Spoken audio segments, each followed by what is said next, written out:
Maria, I'm sorry I called you Mary. Listen, please, at the very least, wipe your shears clean and dry after every haircut. Look how scratched up they are. You don't want to let them make hard contact with each other. So get yourself a dedicated scissor mat. Also, never allow the hair to dry on the blades, and stay as far away as possible from the barber side. You see how it's rusting? The barber side is very corrosive to scissors.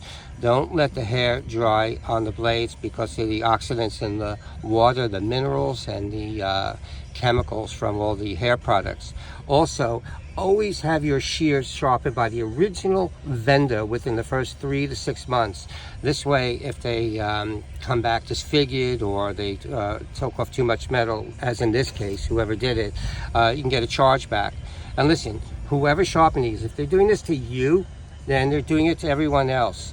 Always take a before and after photo and compare your sharpened edges to the blades on the new one. And feel free to do it with us. I mean, definitely. And also compare the edges to everyone else in your salon. Alrighty? Alrighty. Alright. Once you know the truth, it's always obvious.